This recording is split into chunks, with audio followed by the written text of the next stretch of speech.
Arresto domiciliario total y arraigo nacional. Esas son las medidas cautelares que deberá sortear desde hoy el ex senador Jovino Noboa. Quien fuera presidente de la UDI fue formalizado por delitos tributarios reiterados en el marco del caso Penta SQM. Es que según la justicia, los antecedentes son suficientes para acreditar su presunta participación en calidad de autor de los delitos de falsificación de boletas. Para el ex diputado Alberto Cardemil, las cautelares no fueron menores, arraigo nacional y firma quincenal. Claro que el ex parlamentario de RN sigue alegando inocencia, porque esto es noticia. Jovino Noboa Vázquez. Alberto Cardemil Herrera.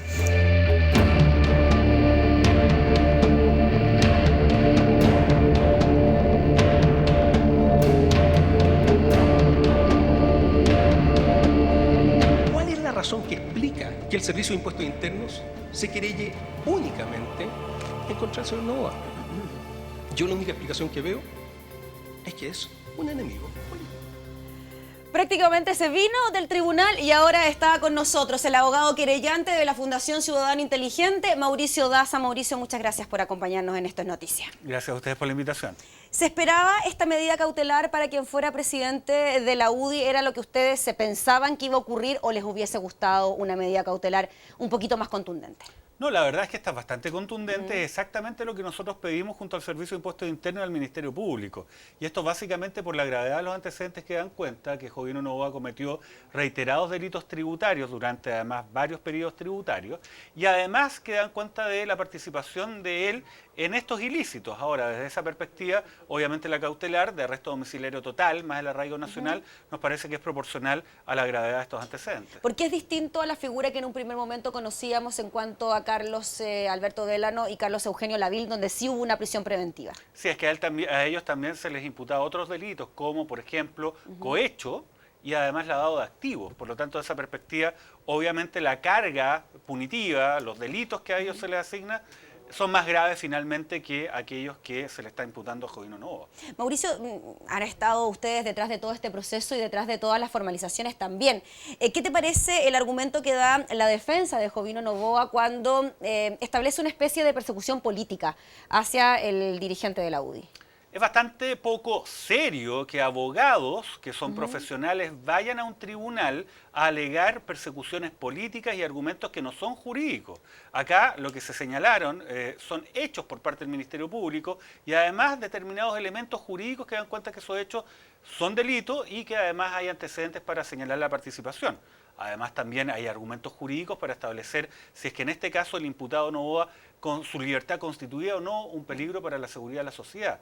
Por lo tanto, el haber gastado 40% del tiempo en alegar una persecución política claramente inexistente, tratar de victimizarse, hablarle más bien a las cámaras o a la gente de la UDI, no sé a quién, pero no a un tribunal de derecho, la verdad que fue una pérdida de tiempo. ¿Fue una argumentación más bien débil, según lo que nos puedes decir tú? O sea, perdieron 40% hablándole más bien a la galería que a un tribunal en una audiencia que estaba para analizar cuestiones de derecho.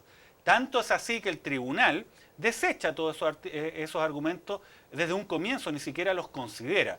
Ahora, yendo al fondo de estos dichos, no hay una persecución política. Nadie le inventó a Jovino Noboa las boletas que consiguió fraudulentamente para financiar campañas de terceros. Tampoco desde el Servicio de Impuestos Internos, que es lo que se argumenta también en la jornada de hoy. Acá no hay un montaje, no hay nada en contra de Jovino Noboa. Entonces, acá el tema de victimizarse y el tratar de atacar un trabajo impecable del Ministerio Público, la verdad que es un argumento bastante burdo y débil. Mauricio, ¿qué posibilidades hay de que dentro de todos los delitos que se le imputan a Jovino Noboa, además de que los dineros se hayan utilizado para financiar campañas políticas, haya algún tipo de enriquecimiento personal? Bueno, se abrió esa duda, básicamente porque hay declaraciones de los señores Delano y Lavín que dan cuenta que Jovino Noboa fue con Ena Bombaer a solicitar financiamiento para la campaña senatorial de esta última. Que además hay antecedentes en el sentido de que ese financiamiento se le entregó a Jovino Noboa, pero no hay antecedentes que ese financiamiento haya llegado a la campaña de Bombaer. Desde esa perspectiva, la gran pregunta es ¿dónde está ese dinero? Una de las hipótesis razonables que plantea la Fiscalía es que terminó en el bolsillo de Jovino Noboa, pero obviamente eso es algo que es materia de una investigación que todavía está en curso. ¿Cambia la figura en cuanto a un tipo de enriquecimiento personal, a un tipo de enriquecimiento que se utilizara para financiar campañas políticas?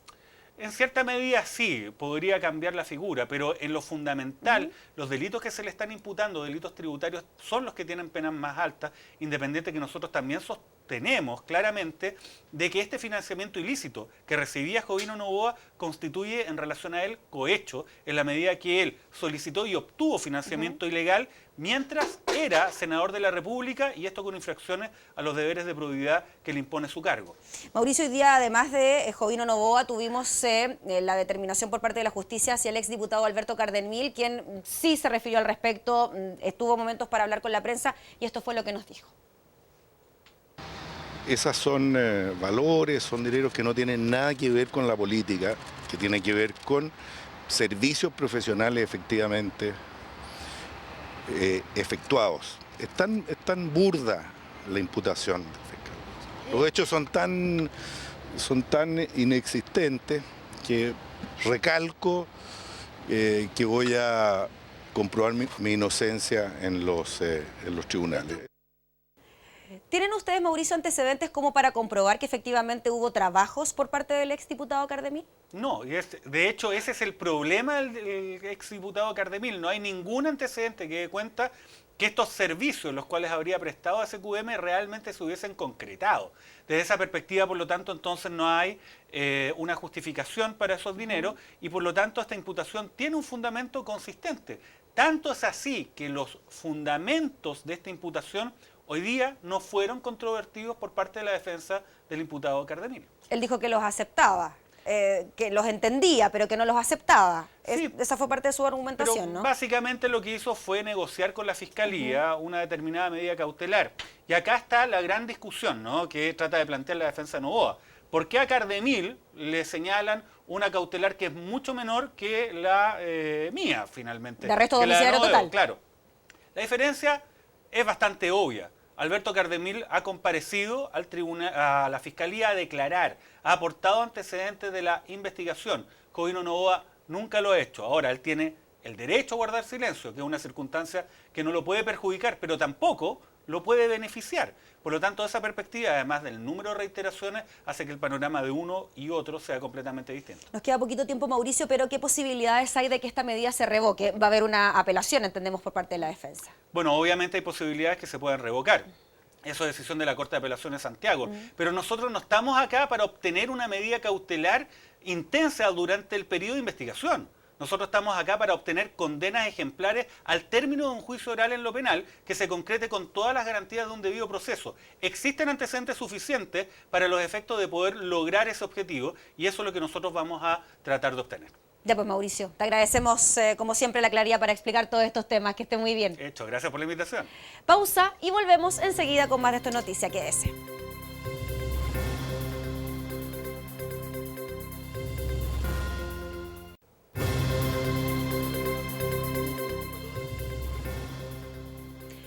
Las bajas pensiones siguen siendo un problema en el país. Tanto es así que un grupo de parlamentarios solicitaron al Ejecutivo patrocinar un proyecto de ley que permitiría a los adultos mayores hipotecar sus viviendas ya pagadas para incrementar el monto de sus jubilaciones. Claro que en caso de muerte, quien heredaría esta nueva deuda serían los hijos y los cónyuges. De no ser así, el banco sería el nuevo dueño de esa tan anhelada casa propia. Conversamos de este tema que ha generado polémica en las redes sociales con el ministro de Desarrollo Social, Marcos Barraza. Ministro, muchas gracias por acompañarnos en esta noticia. Hola, muchas gracias por la invitación. Ministro, ¿cómo recibe el Ejecutivo, el Ministerio de Desarrollo Social, esta propuesta que emanó de un grupo de parlamentarios de RN, de la UDI, incluso algunos de la nueva mayoría apoyaron la iniciativa? Yo lo que partiría señalando a propósito de la preocupación que esto generó en las redes sociales y en el diálogo que hemos sostenido durante el día con diferentes agrupaciones de adultos mayores, es que este no es un proyecto de ley del Ejecutivo. Y eso quiero, dejarlo muy bien establecido. Es un proyecto de acuerdo que presentan parlamentarios de la Alianza y que busca establecer una figura de hipoteca revertida, que es en el fondo, o esto se traduce más bien, en que se incrementa la pensión del jubilado, del pensionado, de la pensionada, por la vía de una hipoteca a través de una institución como puede ser la Caja de Crédito Prendario. Sin embargo, lo que hace, digamos, es incrementar la liquidez de la pensión, digamos, con cargo a esta hipoteca.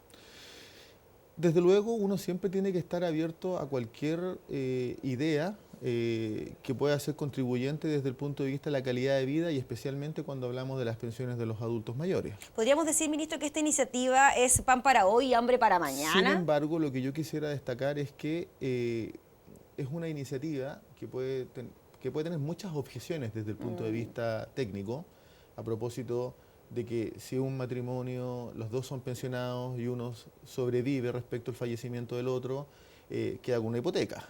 Se queda con la deuda de una casa que ya estuvo pagada. Eventualmente la relación contractual o la tasación del avalúo de la casa. O sea, son todas dificultades que ponen en riesgo el patrimonio del adulto mayor, en este caso la vivienda. Yo quiero señalar que en el caso de Chile, una persona cuando compra una vivienda la paga por cerca de 30 años. Tiene un valor económico, genera calidad de vida, pero además tiene un valor afectivo, porque posibilita, desde luego, ahí es donde uno construye su vida con sus hijos.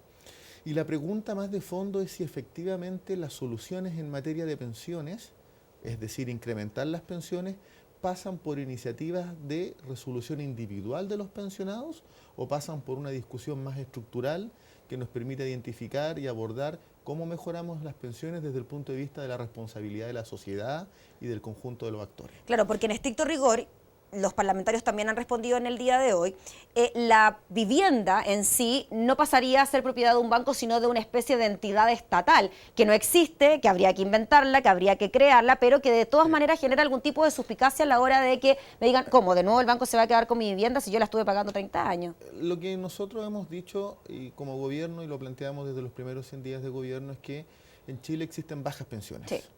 El promedio de las pensiones es de 196.000 pesos, es decir, por debajo del ingreso mínimo, digamos, de un salario, es decir, 225.000 pesos. Y tenemos el compromiso de hacer la revisión del sistema en materia de capitalización individual que permita pensar soluciones de corto, de mediano y de largo plazo. Las soluciones a corto, mediano y largo plazo no incluyen este proyecto de ley. Lo que yo quiero plantear es que no podemos pensar en soluciones aisladas y particulares que más aún pongan en riesgo el patrimonio de los adultos mayores. Lo que tenemos que pensar son soluciones estructurales donde pensemos el sistema en materia de pensiones en términos de un sistema que nos permita proveer de buenas pensiones, pero a su vez que sea un sistema sustentable en el tiempo. Es decir, más bien dar una conversación pública asociada a seguridad social y a protección social, más que a soluciones individuales y particulares respecto de un adulto mayor que tendría que en este caso hipotecar su vivienda. Quiero plantear lo siguiente. Nosotros tenemos el compromiso de crear un sistema nacional de cuidados para adultos mayores y personas en situación de discapacidad. Son soluciones que se complementan con el tema de las bajas pensiones. Estamos, por otro lado, presentando un proyecto de ley que elimina el 5% en la cotización en salud de los adultos mayores pensionados. Eso significa que 340.000 personas, cuando se aplique este proyecto de ley, van a tener liquidez que se va a aumentar en sus pensiones, producto de que no van a pagar ese 5% en cotización. Entonces, soluciones vistas como recetas mágicas y particulares en pensiones no son prudentes. Y es lo que piensa también la gente en sus casas. Tenemos una opinión que nos llega a través del hashtag Esto es Noticia, la queremos compartir con usted, ministro, también, que va en línea con lo que hemos ido conversando. Ahí nos dice, que escribe Rodrigo Alonso, dice, puras soluciones parches para un sistema previsional penca, cruel y deficiente. ¿Usted comparte aquella apreciación sobre el sistema previsional en Chile? Lo que nosotros hemos establecido es que efectivamente tenemos un sistema de pensiones que no cumple con su cometido. Cuando se creó el sistema de capitalización individual, se les prometió a las chilenas y a los chilenos que sus pensiones se iban a fijar en el orden del 70% respecto del último salario, como tasa de reemplazo. Sabemos hoy por hoy, sin tener un diagnóstico del todo acabado, que es el que va a entregar la Comisión Asesora Presidencial, que las pensiones no superan el 40 al 45%. Sabemos que falta el informe de la Comisión Asesora Presidencial, pero hay una cifra a la cual se podría llegar al fin del gobierno de la presidenta Michelle Bachelet, ese tan anhelado 70%. A ver, lo que nosotros tenemos es la Comisión Asesora Presidencial tiene que entregar en el mes de agosto de este año, es decir, el próximo mes, un informe final que contenga un diagnóstico respecto al sistema de pensiones a nivel nacional, lo más minucioso y detallado posible, y del mismo modo propuestas donde pensemos soluciones de corto, de mediano y largo plazo. Ministro, ¿y el diagnóstico no está claro ya en relación a lo que está ocurriendo con los pensionados y jubilados del país? Está claro desde el punto de vista de la evidencia. Requerimos en este caso el dato más duro. El dato más duro que nos permita afinar los números a objeto también de tener propuestas que también sean conducentes a soluciones reales, porque uno debiese, desde luego, orientarse al mejoramiento de las pensiones, pero ese mejoramiento de las pensiones también tiene que ver con la realidad de nuestro país. Por tanto, evaluar la experiencia de otros países, y aquí hay un dato muy importante.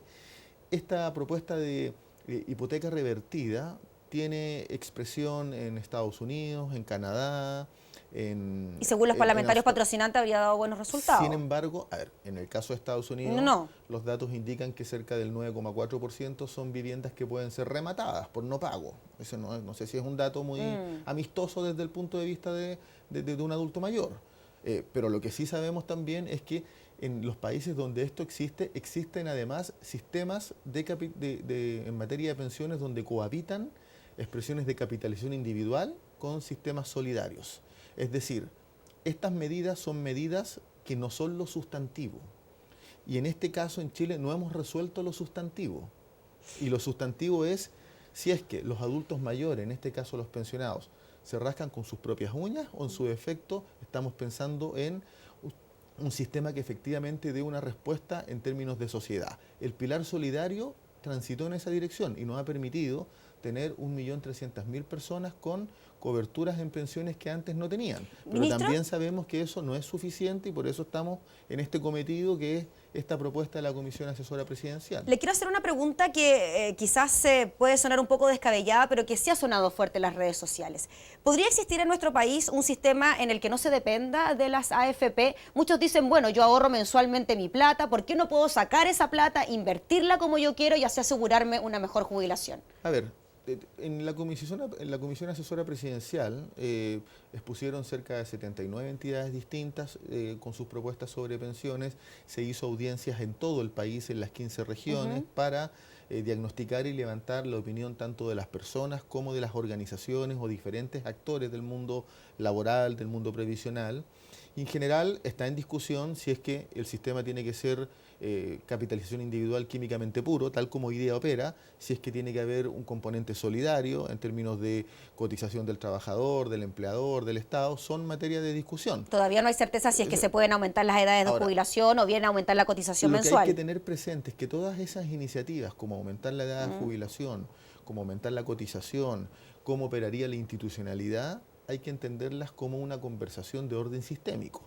Medidas aisladas no contribuyen a pensar las pensiones de mejor manera. ¿Se necesitaría una gran nueva reforma previsional? Yo creo que lo que aquí hay que esperar es lo que diga la Comisión Asesora Presidencial para efectos de cuáles son los ajustes, cambios que requiere el sistema. Pero lo importante es tener presente que las soluciones tienen que ser soluciones que pongan al centro la calidad de vida de las personas. Y la calidad de vida de las personas también pasa por darle certidumbre respecto de su patrimonio. En definitiva, entonces, ministro, el gobierno no va a patrocinar este proyecto de acuerdo que fue solicitado por el Congreso. Yo lo que le puedo señalar es que nosotros estamos a la espera del informe de la Comisión Asesora Presidencial que permita tener una lectura lo más longitudinal posible y lo más acertada de cómo opera el sistema y de cuáles debiesen ser los cambios que requieran. Ministro, y tras el informe de esta Comisión Asesora Presidencial, lo más probable es que esto se pueda traducir en proyectos de ley. Sabemos cómo funcionan las cosas en el Congreso. ¿Usted cree que de aquí al fin del término del gobierno de la presidenta Michelle Bachelet podamos tener mejoras sustantivas en las pensiones? Yo creo que en este caso, cuando el informe entregue, primero hay que esperar cuál es la deliberación y la consideración de la presidenta, que es la única que está llamada a hacer ese análisis. Sin embargo, uno en pensiones no puede pensar en soluciones de eventos e inmediatas.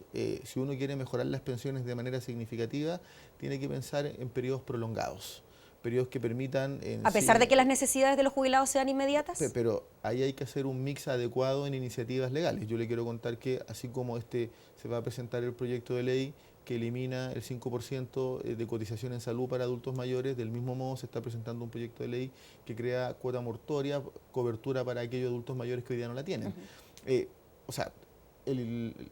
La reforma tributaria contempla dentro de su aplicación en régimen también mejorar el pilar solidario. Es decir, hay medidas que también son de coyuntura, que se están implementando, que se van a implementar, sin abandonar una discusión más estructural que permita darle a los chilenos calidad de vida en su condición de pensionados. Ministro, le agradecemos enormemente por responder todas nuestras consultas. Que esté muy bien. Muchas gracias. Gracias. Pausa comercial, escríbanos al hashtag Esto es Noticia, volvemos enseguida con más.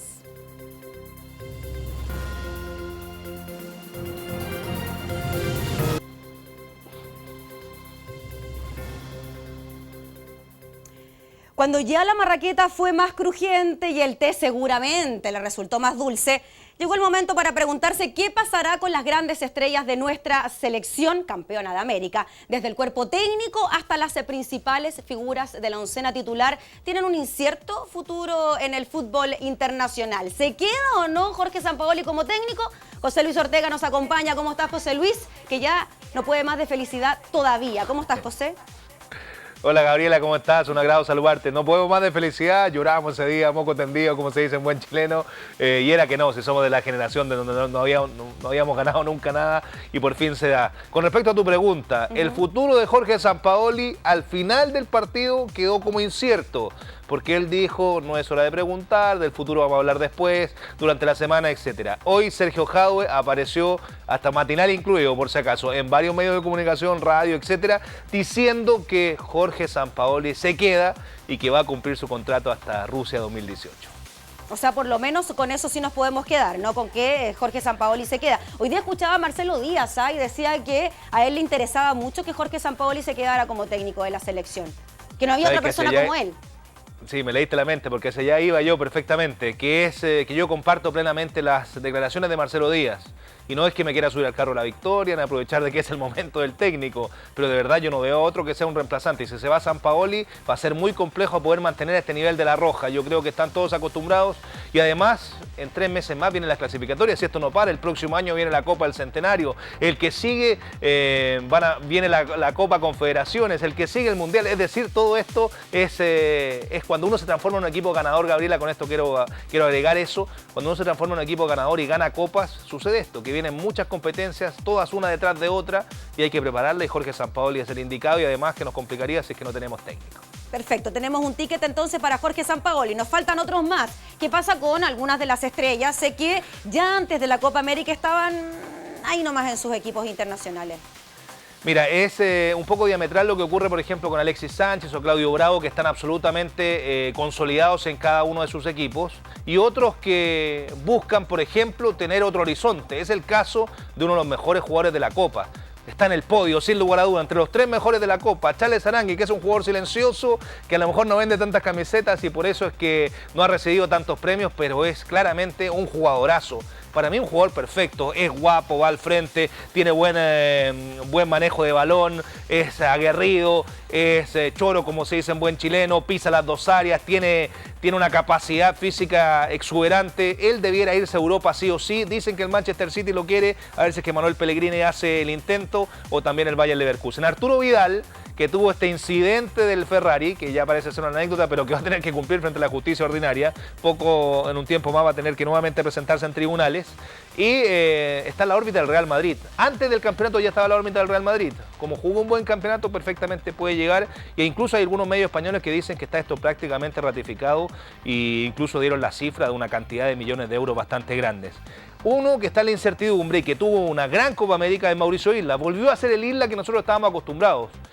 Volvió a ser el Isla del Udinese, por ejemplo, que lo catapultó a la Juventus. Él fue a préstamo a Inglaterra, ese equipo descendió, así que tiene que volver a la Juventus. Dice que va a ir a conversar ahí con el técnico a ver qué es lo que sucede, y el Sevilla podría ser una de las opciones que él maneja en la Liga Española. Así que el futuro de los jugadores de la Roja, Gabriela, es futuro esplendor, eso sí, porque sabemos que fue muy exitoso lo que ocurrió con la selección chilena y todos los ojos del mundo estuvieron puestos en ellos, y esperamos que se vayan a mejores competiciones para que les siga haciendo muy bien a la selección nacional.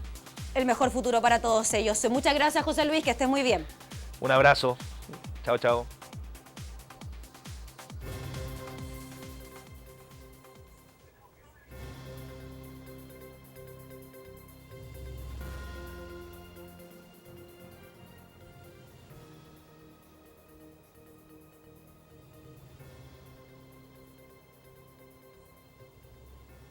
Todo tipo de procedimiento de reanimación.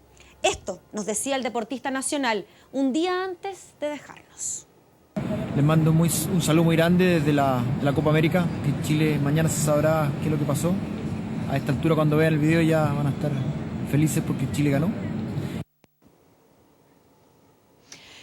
Nos acompaña el doctor Fernando Florenzano, jefe de la unidad de cardiología de la Clínica Las Condes. Doctor, muchas gracias por estar junto a nosotros.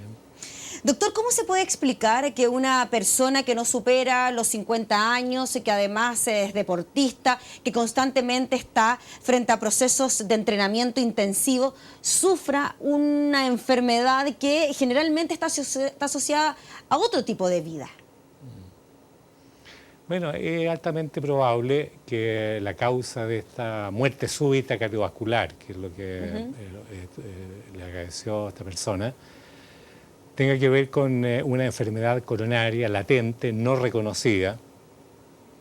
Y cuando se trata de personas bajo los 50 años, entre los 35 y los 50 años, la enfermedad coronaria, que puede ser bastante agresiva, muchas veces ocurre en situaciones de colesterol alto o antecedentes familiares de agregación de infarto, enfermedad coronaria, en una etapa precoz en la vida.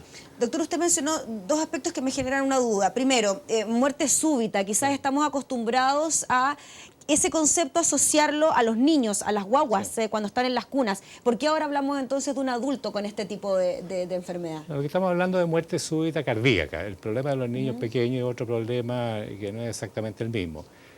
La muerte súbita cardíaca es un colapso cardiocirculatorio de causa cardíaca, que puede sobrevenir ya sea por arritmias graves, cosas que ocurren muchas veces en la infancia, adolescencia, a veces asociado a entrenamiento físico importante, digamos, de alto rendimiento, ¿no es cierto?, de situación de estrés por aumento de la adrenalina, en fin.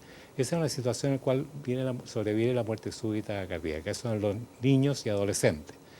Pero más adelante en la vida, ese mismo fenómeno, muerte súbita cardíaca, entre los 35 y 50 años, como digo, la causa más probable, más frecuente, es la enfermedad coronaria no previamente reconocida. ¿Podríamos decir entonces que Carlos de Gabardo podría haber tenido algún tipo de enfermedad encubierta o que él quizás no hizo caso a ciertas señales que le daba su cuerpo? Yo desconozco detalles, pero es probable que o no tuvo ninguna manifestación previa, tanto que él no se hizo una exploración, no quiso someterse, no fue sometido, ¿no es cierto?, a una exploración dirigida, porque no tuvo síntomas simplemente, o pudo haber tenido síntomas que, bueno, que él no hizo mayor caso, entre comillas, ¿no es cierto? Eso es perfectamente posible. En ningún caso este tipo de desenlace se debe, por ejemplo, a que Carlos de Gabardo en su trayectoria deportiva tuvo una serie de accidentes, golpes en su cuerpo, en su cabeza, que le podrían haber provocado algún tipo de enfermedad con secuelas como estas. No, altamente improbable. Esto venía del corazón.